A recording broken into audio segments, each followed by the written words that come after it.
ہم بچپن سے سورہ فاتحہ پڑھ رہے ہیں دن میں 5 بار ہر نماز میں، لیکن ابن عربی کہتے ہیں تم اسے صرف پڑھو مت، اس میں داخل ہو جاؤ۔ کیا کبھی آپ کو لگا کہ نماز پڑھ لی لیکن دل کو کچھ محسوس نہیں ہوا؟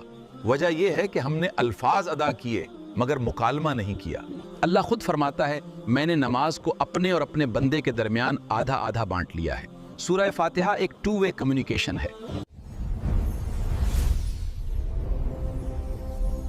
جب بندہ کہتا ہے الحمدللہ رب العالمین تو اللہ فوراً جواب دیتا ہے حمیدنی عبدی۔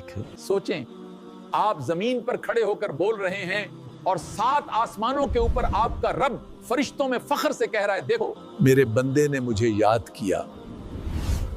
پھر بندہ کہتا ہے الرحمن الرحیم، اللہ جواب دیتا ہے اسنا علی عبدی عبدی۔ بندہ کہتا ہے مالک یوم الدین، اللہ فرماتا ہے مجعدنی عبدی۔ یہاں تک اللہ کی تعریف تھی، اب رشتہ بدلتا ہے، اب بندہ اپنی بات کرے گا۔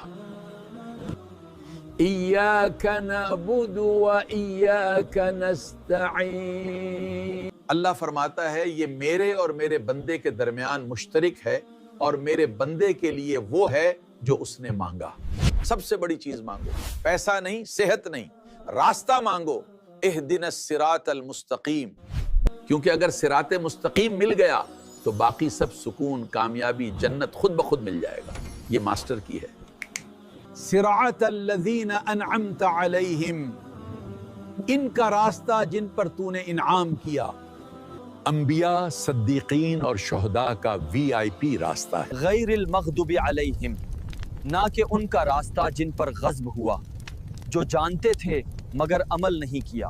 ولا الضالین، اور نہ ان کا جو بھٹک گئے، جو جذبات میں بہہ گئے مگر علم نہیں تھا۔ جب ہم آمین کہتے ہیں تو یہ صرف دعا کا اختتام نہیں، یہ مہر ہے کہ یا اللہ اب یہ ڈیل لاک کر دے۔ ابن عربی کہتے ہیں اگلی بار جب فاتحہ پڑھو تو ہر آیت کے بعد 1 سیکنڈ رکو اور جواب کا انتظار کرو۔